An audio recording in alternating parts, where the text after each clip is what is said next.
Hola a todos y todas, soy Mariby Pereira y os vengo a presentar este podcast que comparto con mi compañero Tony Rojas allí detrás de cámaras, que se llama La Manta Azul. ¿De dónde surge la idea de la manta azul? Básicamente, cuando era niña tenía una manta que me acompañaba a todas partes. Me acompañó desde que era muy pequeñita, bebita, y estuvo los primeros años de mi infancia, incluso hasta mi preadolescencia, acompañándome. La famosa manta azul crecía conmigo. A medida que yo crecía, la manta me acompañaba a más lugares y a más entornos. Únicamente la dejaba en casa, en mi habitación, cuando tenía que ir hacia el mundo, en dinamizar con otros, hablar con otros. Pero siempre que estaba en casa o en confianza, en compañía de personas con las que me sentía a gusto, mi manta me acompañaba. La manta para mí representa ese lugar seguro, ese espacio en donde si tienes un mal día o tienes preocupaciones o tienes ansiedad, puedes contactar con esa tela, con ese aroma, con ese olor, con esa textura y te sientes acobijado, te sientes amparado, te sientes resguardado.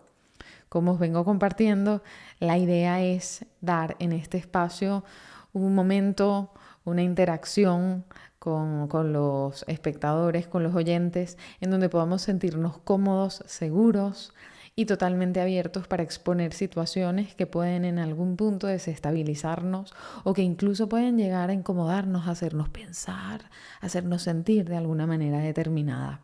La manta azul es esto, forma parte de mi viaje de ser niña y de encontrar seguridad en un objeto de apego, y cómo he tenido que irme desvinculando de ese objeto a medida que el mundo y la madurez me ha hecho una adulta, me ha llevado a ser un poco más autónoma, pero muchas veces en situaciones difíciles siempre pienso, recuerdo e incluso intento volver a contactar, no con la misma manta, pero sí con mantas similares. Y todo esto no es más que una proyección, repito, de ese espacio seguro. El día de hoy vamos a empezar este podcast un poco hablando de mí, de quién soy. Soy psicóloga general sanitaria. Trabajo actualmente con adolescentes y con adultos. Y por supuesto, siempre me ha interesado un poco entender la conducta humana, entender las maneras de ser, de hacer, de pensar, de interactuar de las personas. A lo largo de mi proyección profesional he emprendido un camino muy vinculado al ámbito clínico, siempre he estado vinculado al ámbito clínico, pero sí que es cierto que en mis primeros años de vida profesional trabajé en un cole. Tuve la oportunidad de establecer contacto con niños y con adolescentes. Y la verdad es que mi recuerdo es muy grato. Es muy grato porque había mucha vidilla, había mucha energía, había muchísima dinámica, muchas preguntas, muchas curiosidades, adolescentes confrontativos que te retaban, niños amorosos, niños temerosos, niños expresivos, niños más callados. Y todo esto al final fue forjando en mí el deseo de profundizar aún más en la conducta y cómo los primeros años de vida generan, ¿no?, un impacto en la forma en la que vamos a dinamizar, en la forma en la que vamos a ser, la forma en la que vamos a interactuar en la adultez. Este periodo en el que estuve en el cole me llevó, como os decía, a profundizar en el ámbito clínico y a trabajar más de tú a tú con personas, luego con parejas, y al final ver que cada cabeza es un mundo, como dice el dicho, y al final ver que cada persona tiene una mirada diferente, ¿no? Cada persona que asiste al espacio de consulta hay que mirarla desde sus gafas. Si esa persona mira el mundo desde unas gafas azules, pues nos ponemos unas gafas azules, o al menos lo intentamos. Si esa persona mira el mundo desde unas gafas rosas, mirar el mundo desde esas gafas rojas o rosas para poder comprender a esa persona y sobre todo trabajar con esa persona en la idea de que pueden haber otras gafas. Podemos estar años mirando el mundo desde un prisma azul, y en el espacio terapéutico podemos motivar, incentivar, acompañar y guiar a esa persona para que se dé cuenta que esos cristales pueden cambiar de color y abrir opciones, abrir maneras, no solo de ser, no solo de pensar, no solo de sentir, sino también de interactuar. En los últimos años he combinado un poco todo lo que tiene que ver con el espacio clínico en el ámbito también, en el ámbito mucho más académico, de formación, el mundo va muy rápido en todos los sectores, en todos los ambientes, y en el ámbito de la psicología va mucho más rápido porque todos los avances sociales generan también una serie de consecuencias sociales más positivas, menos positivas, pero en cualquier caso el mundo de la formación también me ha permitido entrar en un espacio de conversación, un espacio crítico, un espacio de autocrítica, un espacio de reflexión. Y con mi compañero Tony, que no veis porque está detrás de cámara, pero es parte fundamental de este espacio, muchas veces hablábamos de cómo poder acercarnos o cómo poder acercar este tipo de temas que muchas veces están circunscritos al espacio psicológico y compartirlos con las personas desde un lenguaje llano, desde un lenguaje abierto, desde una experiencia vivida ya no solo en lo profesional, sino también en lo personal, porque al final somos personas con una serie de valores, como os decía hace un ratito, con unas maneras de ver al mundo, con unos colores de gafas. Y el objetivo básicamente es es poder compartir con vosotros, poder razonar con vosotros, poder llamar no solo a la reflexión, sino también al reaprendizaje. Creo que es muy importante tener presente que todo lo que hemos aprendido lo podemos reaprender. El día de hoy, y a propósito de que la semana que viene, que es 14 de febrero, en muchas partes del mundo es el Día de la Amistad, el Día del Amor, el Día de los Enamorados. El día de hoy me gustaría compartir en este espacio todo lo que tiene que ver con los procesos de interacción humana, ¿no? Es ineludible que el ser humano es un individuo social. Si no fuésemos seres sociales, pues viviríamos en una isla. A partir del simple hecho de que somos sociales, esto conlleva a una dinamización con los otros. Y quizás alguna de las personas que nos escucha se planteará, bueno, yo muy social no soy, a mí me gusta estar solo, me gusta estar sola, yo estoy bien solo, sola. Pero para cualquier cosa en la vida, para un trámite, para adquirir un servicio, para incluso poder trabajar, tenemos que dinamizar. Está implícito en lo que es ser humano, ser persona. Y en los últimos tiempos yo he detectado una forma de dinamizar que nos obliga a detenernos por un momento y pensar, ¿estamos dinamizando o parece que estamos dinamizando? ¿Y por qué digo esto? Porque interactuar con otro implica escuchar al otro con atención, implica estar presente. Estar presente ahora representa no solo escuchar, no solo atender, no solo responder, sino comprender por qué el otro actúa, hace o dice de una manera o de otra. Y últimamente el mundo en el que vivimos a veces es un poco disonante. Se nos pide vivir en equilibrio, se nos pide vivir en calma, se nos pide hacer un balance muy interesante entre lo que es la vida personal, la vida social, la vida familiar, la vida profesional, pero por otro lado hay un ritmo increíble en todas estas cosas, ¿no? Tenemos que ser excelentes profesionales, tenemos que ser excelentes hijos, excelentes padres, excelentes compañeros, como decía recientemente América Ferrer en la película de Barbie. Decía, tenemos que serlo todo y al 100%. Y creo que esto ha llevado, tener que alcanzar estas expectativas propias o de otros, nos ha llevado a desconectarnos. Interactuamos, pero interactuamos desde la mera robótica, desde la mera pregunta social, desde el mero checklist de haber preguntado, de haber curioseado. Y en estas interacciones perdemos de vista cómo puede sentirse el otro, o qué mensaje verbal y no verbal nos está transmitiendo el otro. El otro día en consulta tenía una paciente muy estimada que me decía, yo he decidido durante un periodo de mi vida no comunicarme con amistades ni con familiares. Un periodo corto de su vida, un periodo de aproximadamente un mes. Hacer un poco de off y no aparecer, no llamar, no contactar, no escribir. Y ella me decía que durante ese mes se vio muy afectada. Y se vio muy afectada porque nadie la contactó, nadie escribió, nadie preguntó, nadie levantó el teléfono. Y su expresión claramente era, yo en cambio siempre estoy preocupada por llamar, por preguntar, por saber, por entender. Y nadie lo hizo conmigo. ¿Significa esto que no me quieren? Esa era una de sus primeras hipótesis. ¿Significa que no le intereso a otros? Y yo recuerdo que le comentaba, ¿realmente podemos concluir que no te quieren? Y me decía, no sé si lo podemos concluir, pero es lo que yo siento. Es lo que he sentido. Porque si yo estoy interesada en saber del otro, el otro no está interesado en saber de mí. Y esto es lo que nos está pasando. Nos está pasando que muchas veces perdemos de vista esos pequeños detalles a través de los cuales comunicamos el afecto, comunicamos la importancia que tiene el otro para nuestra vida. Damos por sentado que el otro está. Si el otro no aparece, no pasa nada, ya aparecerá.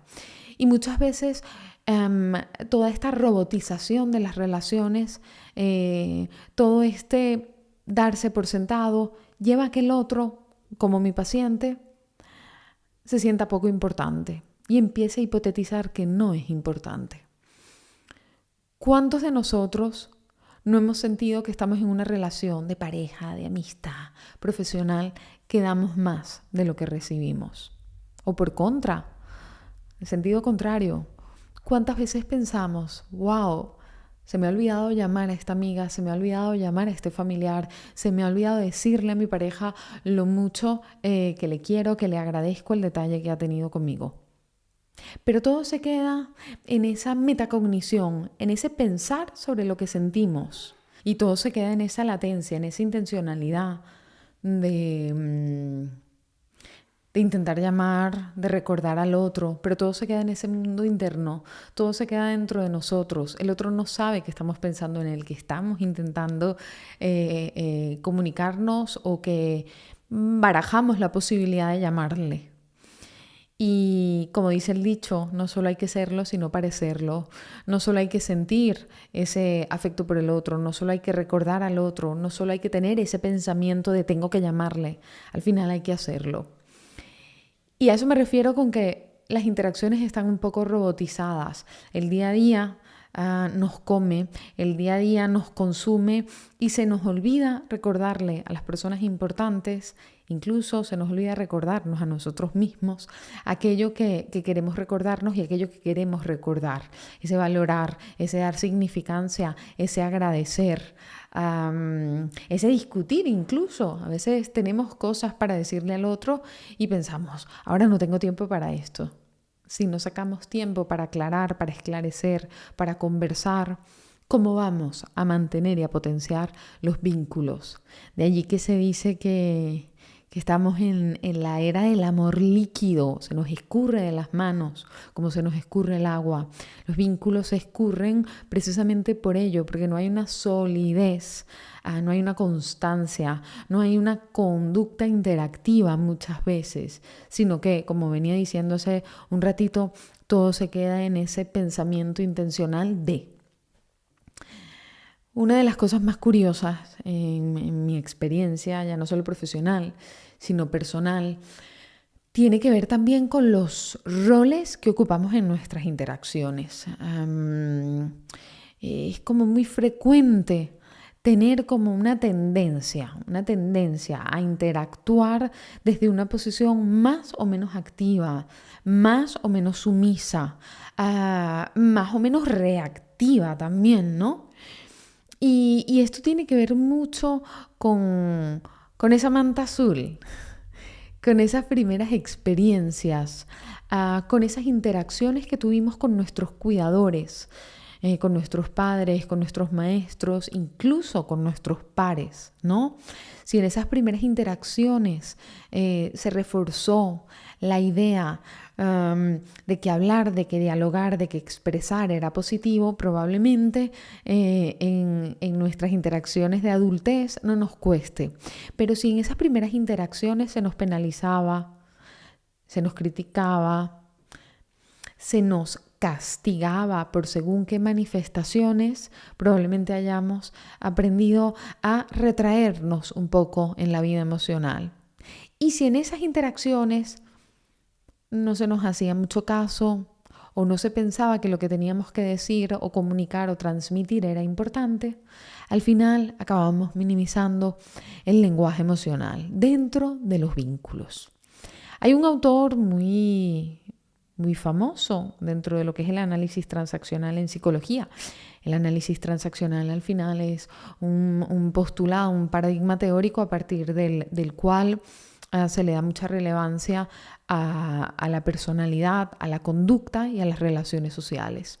Este autor se llama Stephen Karpman y él habla de un triángulo, un famoso triángulo dramático. Karpman le llama el triángulo dramático y establece en cada vértice una figura, un rol. A veces podemos comportarnos como la víctima. La víctima que se posiciona en uno de esos vértices es la persona que de alguna manera se siente en desventaja con respecto a los otros. Siente que no tiene las habilidades, las competencias para enfrentar el mundo. Se siente más pequeñita, se siente menos relevante. Cuando dinamizamos como víctimas en algunas de nuestras interacciones, estamos buscando a alguien que se responsabilice, alguien que tome las decisiones por nosotros. Creemos que el mundo ha sido un poco injusto con nosotros y que no hemos tenido la misma suerte que los demás, con lo cual esperamos, repito, que haya un otro que nos ampare, que nos acobije, que nos salve. Si nos vamos a la otra punta, a la otra vértice del triángulo, tenemos al Salvador, a la Salvadora. A veces dinamizamos como héroes sin capa. Sin que nadie nos lo pida, ayudamos a todo el mundo. Muchas veces anteponemos las necesidades de otros a las nuestras. Parece una generosidad incluso que puede rayar en lo exagerada, ¿no? Este perfil así más salvador muchas veces puede sentar bien en un primer contacto, pero en los subsiguientes contactos puede parecer que esta persona es más protagonista de nuestra vida que nosotros mismos. Y hay algo muy curioso cuando hacemos de salvadores, y es que luego nos quejamos de que los demás no nos dan lo mismo. Y aquí viene la reflexión de ¿por qué decides ayudar? ¿Por qué decides apoyar? ¿Por qué decides colaborar? Nadie te lo pide, tú lo haces. Si lo haces, en principio se espera que lo hagas genuinamente, sin esperar nada a cambio. Cuando, como salvadores, esperamos algo, es porque en el fondo ese darlo todo lleva una necesidad implícita de recuperar o de que otro nos dé su aprobación, su validación, su confianza, su compañía. Y es muy interesante cómo en las relaciones de pareja, repito, a propósito del 14 de febrero, que llega en unos pocos días, podemos a veces ver estas dinámicas. Podemos ver relaciones de pareja en donde lo que mueve, en donde lo que mantiene, en donde lo que perpetúa la relación es esa dinámica de yo te necesito y tú me salvas. Tú me salvas y yo te garantizo estar allí siempre. Y estas dinámicas de salvadoras víctimas o salvadores víctimas son dinámicas que establecen una desigualdad en la relación. La víctima siempre se siente menos capaz que el salvador o salvadora. Y el salvador acaba sintiendo que tiene un poco el control de la relación. Y da con la finalidad de garantizar el afecto de la víctima. Cuando hablo de esto, recuerdo a una pareja que tuve hace muchos años en consulta. Y evidentemente vinieron a consulta porque la relación estaba prácticamente finalizada. Solo había que poner ese punto y final de manera verbal, ¿no? Pero ya en los actos, ya en el lenguaje afectivo, ya estaba terminada. Indagando en esta pareja, en esta expareja, mejor dicho, detecté que en este caso el miembro masculino de la relación, el hombre, había siempre abordado a la mujer, a su pareja, desde el cuidado, desde la protección, incluso le había provisto un trato infantil, como si fuese una especie de muñequita de cristal. Yo te protejo, yo te acompaño, yo te agilizo, yo te gestiono, yo te lo busco. Y esta chica en los primeros años de relación se sentía muy protegida. Había allí como una actitud un poco paternalista, ¿no? Y se sentía muy protegida, muy acobijada, muy resguardada, ¿no? Este hombre hacía muy de paraguas y eso hacía sentir a esta chica como muy cómoda porque todo era muy fácil. Él tomaba las decisiones importantes de mudarnos, no mudarnos, adquirir un coche, no adquirir un coche, irnos de viaje, no irnos de viaje, y ella se dejaba un poco guiar. La crisis se suscita cuando ella empieza a evolucionar profesionalmente. Y profesionalmente empieza a tener un cargo de mayor responsabilidad, empieza a darse cuenta de que puede, de que es autónoma, de que lo va consiguiendo, de que parece ser que sí que tiene más competencias y habilidades de lo que cree. Y curiosamente, en ese ascenso profesional, empieza a sentir o a experimentar dudas y distanciamiento de la pareja. Cuando esta pareja llega a consulta, es evidente que esta víctima o esta mujer que había funcionado desde el rol de víctima se había empoderado y ya no necesitaba un salvador.